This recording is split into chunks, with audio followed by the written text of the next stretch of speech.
Saint Martin দ্বীপে এসেছি, আর দারুচিনি দ্বীপে যাব না তা কি হয়? তাই আমরা এই যে স্পিডবোট ভাড়া করলাম দারুচিনি দ্বীপে যাওয়ার জন্য। চলুন দারুচিনি দ্বীপে যাওয়া যাক, দেখা যাক সেখানে আমাদের জন্য কি অপেক্ষা করছে। এই হচ্ছে আমাদের স্পিডবোট।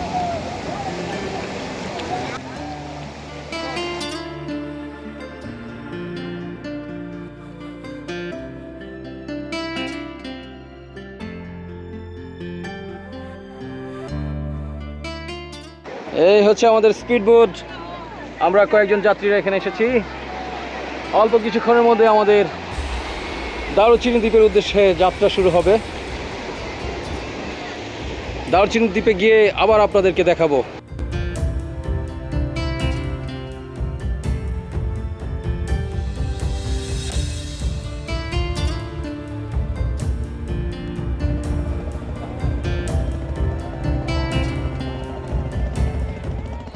সেন্ট মার্টিন দ্বীপ থেকে 1 কিলোমিটার পশ্চিমে সাগরের মধ্যে কোরাল পাথরের স্তূপ বা টিভি, যা দারুচিনি দ্বীপ নামে পরিচিত।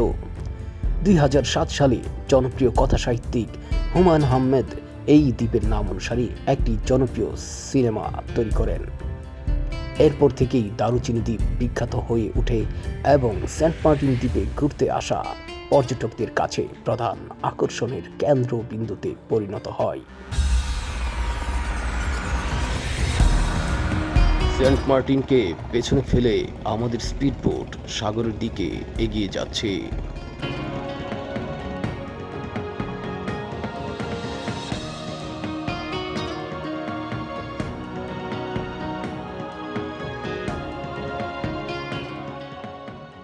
তীরের দিকে আসতে থাকা ঢেউগুলোকে উপেক্ষা করে আমাদের স্পিডবোট এগিয়ে চলছে সাগরের দিকে। ঢেউয়ের তালে তালে চলছে নোঙর করা সাম্পানগুলোর সারিবদ্ধ নৃত্য।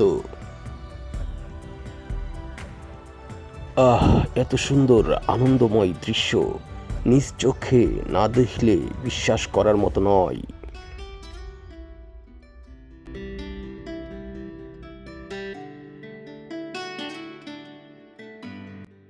স্বচ্ছ নীল জলের ঢেউয়ে হেলে দুলে চলছে আমাদের বোট।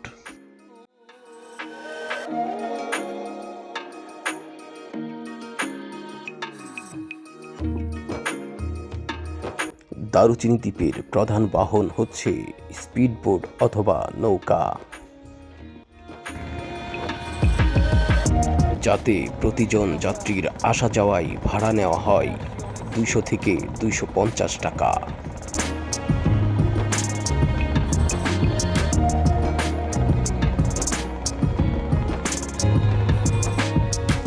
ধীরে ধীরে দারুচিনি দ্বীপ আমাদের চোখের সামনে দৃশ্যমান হচ্ছে।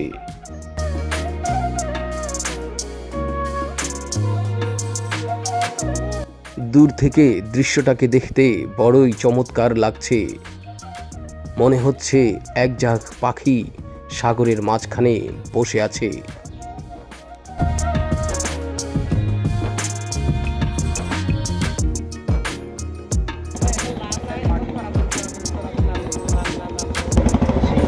এই হচ্ছে দারুচিনি দ্বীপ। সাগরের মাঝখানে এক খণ্ড পাথরের টুকরো। ওই যে সেন্ট মার্টিনের সৈকত। আমরা সেন্ট মার্টিন দ্বীপ থেকে অনেকটা দূরে সাগরের মাঝখানে অবস্থান করছি। এই যে আমাদের স্পিডবোট, অবশ্যই সতর্কতা অবলম্বন করতে হবে। এর কাঙ্ক্ষিত দারুচিনির দ্বীপে চলে এসেছি। এই যে দর্শনার্থীরা দল বেঁধে ছবি তুলছে, আর আমরাও এসে পৌঁছেছি। আমরাও এখানে ছবি নিব।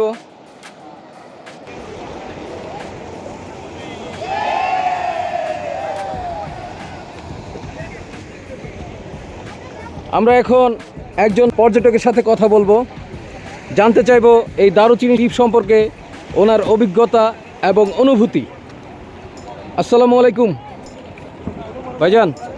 অনুভূতি তো শেষই নাই, মানে আজ একটা জায়গাতে চেঞ্জ করে যাচ্ছি আরেকটা জায়গার মধ্যে, আর অনুভূতির সুপ্রসার হচ্ছে। এটা আমাদের শেষ অভিযান ছিল যে দারুচিনি দ্বীপ, এটা উপভোগ করে গেলাম। বিদায় সেন্ট মার্টিন।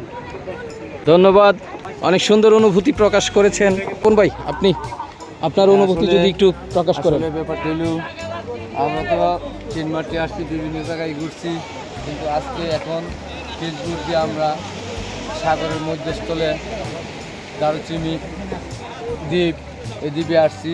আসলে দ্বীপটা আসলে খুব সুন্দর দেখার মতো। এই যে সাগরের অনেক বড় বড় ঢেউ আসতেছে, এটি অনেক সুন্দর লাগতেছে। আসলে না আসলে কিন্তু অনুভব করতাম না, আসছি বলে দেখলাম, যাক ইনশাল্লাহ ভালো লাগতেছে। আপনারা সবাই আসেন। ধন্যবাদ। প্রচুর পর্যটক এখানে এসেছেন। ওনারা এই যে স্পিড বোটের মতো, একেবারে স্পিড বোট নয়, স্পিড বোটের মতোই তৈরি করে নিয়েছে স্থানীয়ভাবে। এটা দিয়ে এখানে আসা, এবং এই যে দেখতে পাচ্ছেন দূরে অনেক বড় বড় ঢেউ আছড়ে পড়ছে। সাগরের মাঝখানে আমরা আছি এখন, সাগরের মাঝখানে। এমন সুন্দর দৃশ্য কেউ বাস্তবে না দেখলে, সচক্ষে না দেখলে এর পুরো ফিলটা কখনোই পাবে না। অত্যন্ত সুন্দর, অত্যন্ত সুন্দর, মনোমুগ্ধকর।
এই দারুচিনি দ্বীপের সীমানা এই যে এতটুকুই, এতটুকুই, এতটুকুই,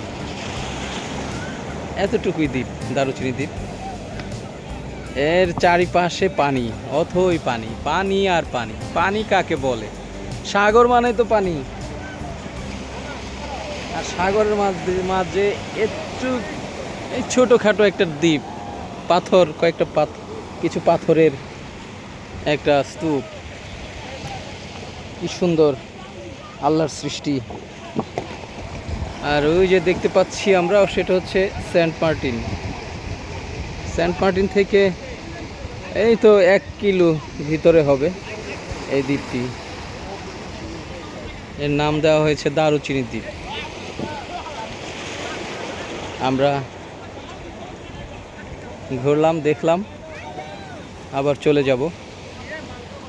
যদি সময় সুযোগ হয় তৌফিকের তোলায় আবার আসবো ইনশাল্লাহ।